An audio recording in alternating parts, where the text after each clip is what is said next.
Well, they did it in strange circumstances, as everything had been for the last few games after lockdown, but Liverpool did lift that Premier League trophy. Alongside me and Wright, another man who lifted the trophy as captain, Tim Sherwood, and Darren Lewis is here as well, to suddenly looking to see where they need to improve. Fernandes made an instant impact, for example. Now they've gone for Donny van de Beek. What difference do you think that is he going to make for them? Well, he's a fantastic player. He could play 6, he could play 8, he could play 10. You know, you're looking at Fernandes and Pogba, and they probably will play with him maybe just behind, because he's a fantastic footballer. It's a fantastic signing. And I think when you look at Man United, what they've got up front, with putting Van der Beek in there as well, with them too, they just made one signing in Fernandes, and it all changed for Man United. All of a sudden, they look amazing. But for me, from the defensive point of view, I just feel that they're still very weak. And we're hearing that City might get Koulibaly. They've got to be going in there trying to do that. They've got to be trying to do that deal, because when you look at them from left back, yes, we know that Wan-Bissaka, you know, a fantastic right back, great defender, but Lindelof and even Harry Maguire, I think that for me, and from the left side, those three, they're there for the taking. And I think that if you're going to go and challenge those teams, that needs to be a lot stronger. I don't think that's strong enough for me at the moment. Yeah, I agree. And they're going all out for Jadon Sancho. For me, they don't need Jadon Sancho. He's a player they do not need. I think they've got Greenwood. I think they've got Martial. They've got Rashford. They've got James. They've got pace. When people coming up the field against Man United, they're in their element. They've got their space in behind. Sancho gives them that because he's got pace. Listen, you can't get enough great players, but I think there's more needs. I think they need defensive players. For me, I would go out and get Jack Grealish. I think he's another Fernandes. I think he helps them out, unlock the door when teams do sit back against them when they struggled. And I'll go and get Gareth Bale. Go and get Gareth Bale for nothing. Well, we'll come back to that, because that was a little nugget that you just dropped in there. But what has happened to Jack Grealish in this transfer window? It was all laid out on a plate. His future was there to be seen. The worst thing could happen to Jack Grealish, and the Villa fans won't like me saying this, they stayed in the division. I think Jack Grealish going down with Aston Villa had no choice but to leave, and the price would have been less. I think now the price is so high because they want to keep him at the football club, and I don't blame them. I think that he's outpriced himself. I do feel as well, though, if you look at the value that you might be able to get from Donny van der Beek and what you can get from Jack Grealish, what they've got Fernandes, they've got Pogba in respects of creativity. I'm not sure where he'd work in Man United now. They've got a player now. He could play 3 positions in Van der Beek. That's good business from them. But I too do agree. You know, as much as Jadon Sancho, we're hearing great things, we're seeing great things. Man United need to do what Liverpool done, address the problems, and then see where they go from there. Totally agree. Just very quickly, you were talking about Manchester City not being clinical enough, or Pep thinking that they weren't clinical enough. And it comes with all the usual kind of add-ons when you talk about Manchester City as compared to their own high standards and the standards they set. What do you think of their mentality last season? Was that quite where it needed to be? I'm talking about when you compare them to Liverpool and the late goals that they got, the extra points that they earned late on in games, the way they came from behind, and the way that almost the opposite would happen with Manchester City. I think largely that's down to the way they set out and the way they play. They've got one way of playing and they go gung-ho and they go for it. They leave their defenders wide open. I think Liverpool found a different way. They could play high tempo. Of course they could with the front three of what they have. And the midfield is very stodgy, workman-like, just shift across the park. But they had Virgil van Dijk and they had Alisson, who's a top goalkeeper. And they could grind out results. They could dig in. They could put their bodies on their line. They've got Henderson. They have Milner at certain times who could galvanise that group and just say, just stay here, Wijnaldum, just stay here for a minute. You know, whereas Man City will continue to play their own way and they will be expansive and they're fantastic for us all to watch. We love to watch Man City play.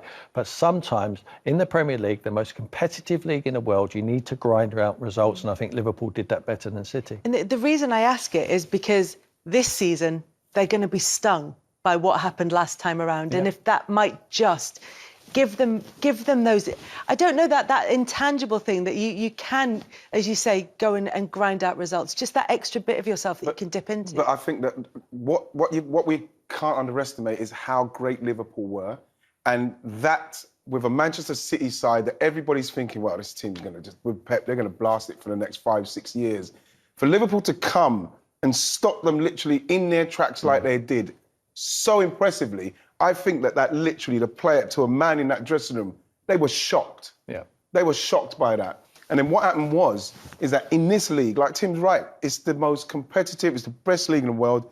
The other teams in this league, it doesn't matter who you are, and we saw that with Norwich beating City earlier on in the season, they can smell the weakness and they will go for you as well. And there was times when I watched them, and obviously Fernandinho was playing in the back and there was mistakes being made, but you watch them and you think, City are here for the taking today. And there was games before this where they weren't, and it's literally because of how Liverpool just ran away with it and made them look like human again. I think Pep will look at Liverpool and say, now the pressure's on you. We know how difficult it is. In history, we know how difficult it is to retain the Premiership title in this Premier League title in this division. I think the pressure now on Klopp and that Liverpool squad. Yeah.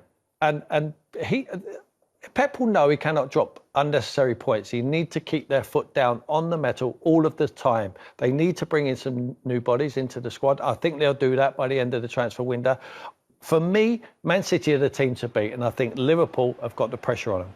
It's just nice to have it back, Wrighty, isn't it? Even though it was quick, it maybe felt a bit rushed, and now it's actually a couple of days away. It's exciting. Yeah. It's always exciting. I always found, even when I was playing, I didn't need much break. I know that we had a long season, the last one, for the reasons that they were there. But the fact is that I can't wait. I never can wait for it to go. I could easily go back to training a week after. So I know that the guys they've had a long time to get themselves ready, and then they've had their break, and then they've got to go again. But they'll be very excited about it. And presumably that's as much mentally as in terms of physical preparation as well. Because the players now are given such precise regimes that you'd expect them to be coming towards their peak in time for the season. But the weight of everything that went on before, do you think that will have a bearing? Yeah, even more so mentally. I think that's where they have to get in tune with it. I think physically they wouldn't have dropped off too much fitness-wise. A lot of them are fit boys now, a lot of young players in the Premier League. They'll be raring to go, but the manager's job now is to get them switched on. And they have to go from the start, especially if you're chasing titles and top fours, because you can't afford to lose any ground on anyone. Can't let anyone get away from you, because it's hard to catch them up in the Premier League. This league is the most competitive league in the world, and none more so than this year. And there's lots of stories around the big clubs heading into this new season, aren't there? Going to have no shortage of subplots, Kelly. I mean, for us in the print media, it's going to be a fantastic season because it isn't going to be a procession. Liverpool aren't going to run away with it this time. They haven't bought in the transfer market. City are going to go again. Koulibaly, we think, should be done within the next couple of weeks or so. And then you look at Arsenal strengthening, Chelsea and the business they've done as well. Tottenham with the intriguing business they've done and still have to do. And even the mid-ranking clubs like Everton and Ancelotti and the players he's brought in. It's going to be a really good one. Yeah, we're going to get into the details of what some of those clubs have done in the transfer window, because there has been, like you say, some fascinating business. We're not going to have fans yet. The lockdown laws are going to change again in the UK as of Monday, and they're going to look at reviewing that October the 1st date that potentially could have seen people start to gradually come back into games. Is that going to take a little bit of energy out the start of the season, because it's such a specific period of time without fans, and the players could get their heads around it. But now that it's a vague and you don't really know what's going to be happening. No, and when you see in all the highlights and stuff, and you're seeing fans in there. I was watching it earlier on with Tim. You're seeing the fans in there. You're thinking, wow, I can't wait till that happens again. I read somewhere that the 12th, I think there's going to be a game at Cambridge, the 12th of September, where they're going to practice it with maybe 2,500 people, and when you're walking past, you've got to turn your back, and they're going to try and put all those things into place. I'm hoping that it can happen, simply because as great as it is, and we saw that the players are able to still get the energy boot and the vibe. You see when they're scoring goals, because it meant so much, they can still celebrate, but you do need the fans in there, and that's the only thing what's missing now. So hopefully they can find a way for it to happen so everybody could get in safely, because like I say, as great as it is, it needs the fans. Yeah, and there's going to be some players that thrive off that atmosphere, that thrive off being part of the whole sort of match day experience.